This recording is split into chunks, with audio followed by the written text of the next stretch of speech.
the NPC, are also published on timely manner through AGEOPS. There are dashboards as well available for public use to analyze trends and explore the big picture if they want to. And most importantly, the National Procurement Law and Procurement Rules of Procedures makes it mandatory for procuring entities to publish various types of procurement information on AGEOPS, which help us along the institutionalization process. AGEOPS was the first in the region to adopt open contracting data standard. Today, we have more than 4,500 contracts data open through AGEOPS. This means a lot for Afghanistan. It covers 90% of public contracts active in 2019 and 2020. We are going to open, but actually we are opening 258 data points about each contract alone, especially on the downstream implementation part. It's accessible freely online. It is also available in JSON format for download. And most importantly, you can freely reuse and redistribute all these through open APIs available at ocds.ageops.net. And we're actually thankful to the Open Contracting Partnership, especially Mr. Hyman and Ms. Carey. She here as right now, and the OC Help Desk for their continuous support on this matter. I would like to show you a contract information which is being published through AGEOPS as a demonstration, if you allow me to do that.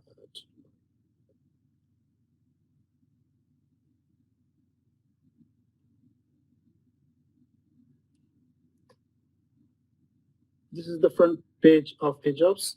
If, for example, you want to see any information about the procurement plans, bid announcements, and whatever part of the procurement. For example, we are coming to contract progress. And here you see the same number, which is published. And here are the list of the contracts. If we click one of them, you see the basic information about the contract right here. And there is, for example, the payments information, which is represented in a chart format. This poor vendor did not receive any payment. And this is freely available. There is a disbursement performance index as well, calculated based on the CPI measures. Cost performance index. We also have, for example, contracts physical progress and the schedule performance index. You can play around all those, but including the contract documents. If you come down here, this is the JSON format part. You can download it. This is fully compliant with Open Contracting Data Standard format, the latest version. And you can download these all things. You can access other, for example, any NPC commission decision on this specific project. If you click this one, you go to the commission and you see that there are 4 decisions already made about this specific project. If I go back, you're finally user views and opinions. Using a social media account, you can comment and put anything for the attention of the public officials. You also have dashboards right here, which gives you a comprehensive an overview of the overall procurement. Like, you can play around these, going to AGEOPS.net and finding your area of interest over there. So that was only like a brief introduction to an overview of what was open through AGEOPS. And yes, for the COVID-19, the government formed an emergency response committee and took some important steps to cope with the situation. Plus, we built a very specific page to monitor projects on AGEOPS, the COVID-19 projects on AGEOPS. Sorry.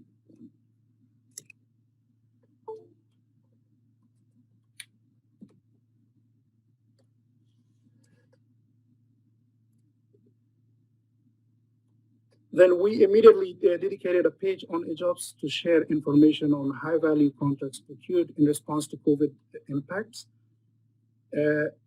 Its information is again published in compliance with OCDs, means maximum transparency, and these do not include those contracts procured by provincial governors, which are the small purchases, although their purchasing power is increased in order to respond properly to COVID-19. What is important during COVID-19, the government desperately required an electronic mean for public procurement. The interest and will to adopt electronic procurement solution was very high, although we could not make it at the early days, but finally we were able to launch the electronic tendering system very recently. We piloted the system for infrastructure projects in 3 procuring entities, taking advantage of the maturity and readiness of construction industry in the country. We built a very good cooperation with chambers of commerces and the Afghan Builders Associations. It was nearly not possible to address without their cooperation. One electronic tender is at the awarding stage right now, and a few more electronic tenders are being announced recently. Three important considerations here is that first, we launched the e-tendering system before introducing a comprehensive e-procurement regulations and even before the country's e-transaction law. We developed a tiny rules of procedures and asked permission from the NPC, which is the highest authority on the procurement sphere in the country, meaning you can start your own EGP for those who are not yet started long before having a sophisticated body of legislation in place, as many other countries do. Second, the country has a poor digital ecosystem to encourage e-government projects. To encourage is important. There is no national certification authority for digital signatures, for example, no national public key infrastructure services available, which we outsourced. And this means poor country digital infrastructure must not bring reformers back from introducing e-procurement system. There are always alternative ways. And third, this gradual introduction of EGP element was a good practice to ease and change management through procuring entities and gradually create a sense of ownership in government officials. In most cases, going digital is not the hardest part, but the real challenge is its transformation. I mean, the software is easy, and but the real implementation and the change management part is the harder part. I would like to show you an announced tender on the e-tendering portal.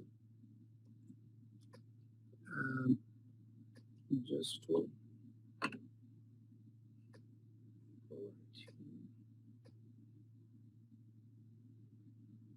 This is the e-tendering portal, these 3 projects, and there are other project which is, I cannot say announced, but it's a single source project processed through e-tendering as well. This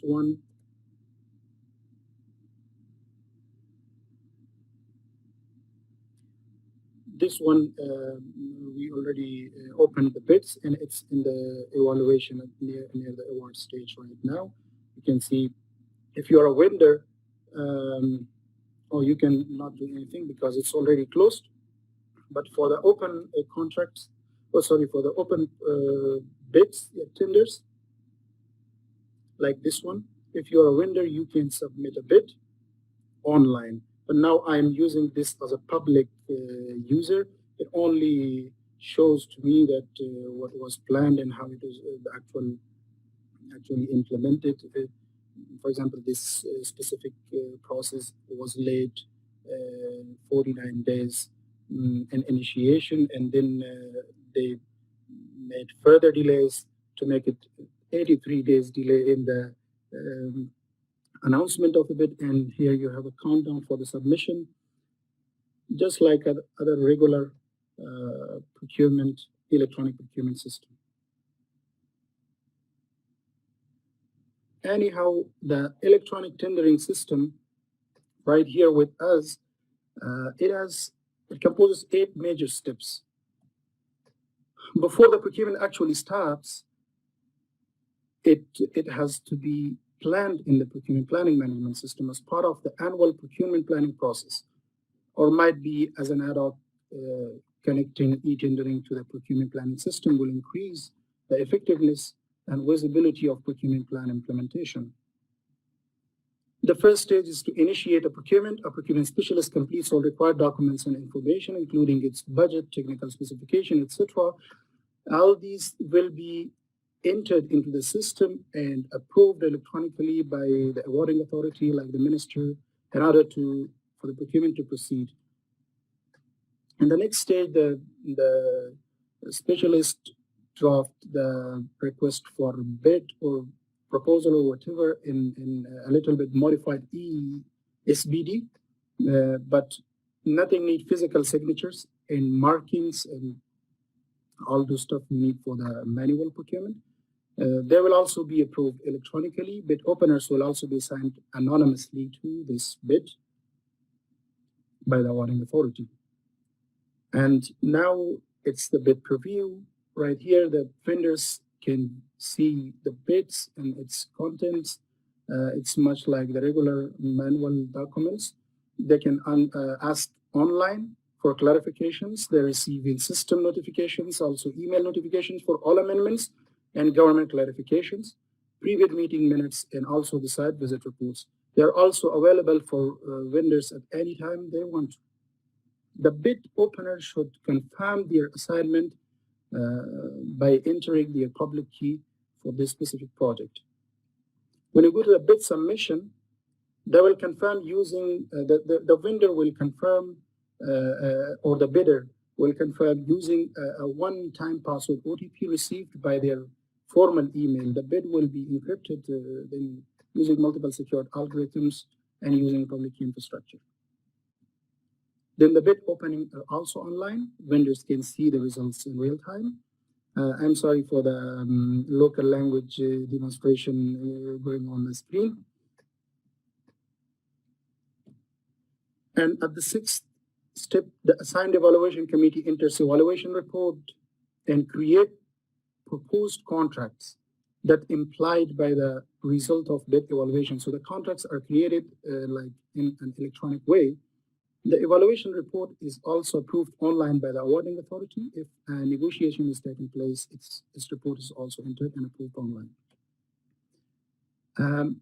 In addition to this, we have mainstream awarding process, which comprises of offer and acceptance. And in addition to that, we have another step of NPC approval, especially for the higher value contracts. This approval takes place manually for the time being, and just the results are entered into the system. And at the end, the contract will be signed manually. This is the only document need a physical signature. Fortunately, the e-transaction law is newly enacted, based upon which we will be able to sign the contract as electronic, inshallah, mid next year.